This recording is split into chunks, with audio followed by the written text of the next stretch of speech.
கர்த்தருடைய பரிசுத்த நாமத்துக்கு மகிமை உண்டாவதாக. இந்த நாளிலே தேவன் நமக்கு கொடுக்கிற அவருடைய வார்த்தை ஏசாயா தீர்க்கதரிசன புஸ்தகம் 66வது அதிகாரத்திலே 13வது வசனம்.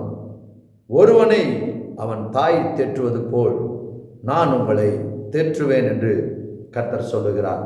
எனக்கு அருமையான தேவ பிள்ளைகளே, ஏன் கர்த்தர் இந்த வார்த்தையை சொல்ல வேண்டும்?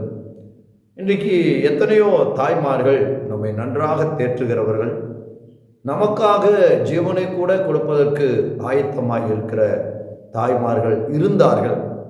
இன்றைக்கு அவர்கள் இல்லை. அவர்களுடைய இந்த உலக பிரகாரமான ஓட்டத்தை முடித்து அவர்கள் கடந்து போய்விட்டார்கள். எல்லா காலத்திலும் நாம் கலங்கும் போது நம்மை அதிகமாய் தேற்றுவது எல்லாரை காட்டிலும் நம்முடைய தாயார் என்பதை நாம் அறிந்திருக்கிறோம். ஆனால் அந்த தாயார் அவங்க கூட அவங்களுடைய ஓட்டங்களை முடித்து நம்மை விட்டு கடந்து போய்விடுவார்கள். ஆனால் நம்முடைய ஆண்டவர் அதைவிட மேலாய் தேற்றுகிறவராய் இருக்கிறார். அதைவிட மேலாய் தேற்றுவார்.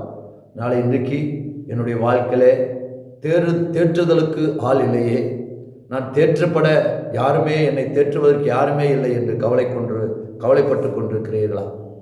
ஆண்டவராகிய இயேசு கிறிஸ்துவை உங்களுடைய இரட்சகராக நீங்கள் ஏற்றுக்கொள்ளும் போது அவர் உங்களுக்கு எல்லா விதத்திலும் ஆறுதலை தருகிற தேவனாய் இருக்கிறார். எல்லா விதத்திலும் மாற்றுவார், உங்களோடு பேசுவார்.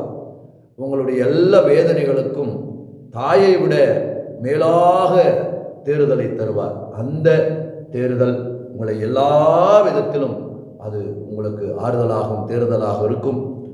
கர்த்தர் உங்களை நிச்சயமாய் அவரை நாம் நம்பும்போது, அவரை நாம் ஆராதிக்கும் போது, அவரை இயேசப்பாவை நம்முடைய இரட்சகராய் ஏற்றுக்கொள்ளும் போது அவர் உங்களை தேற்றி உங்களை நடத்துவார். கர்த்தர் தாமே உங்களை ஆசீர்வதிப்பாராக. ஆமென்.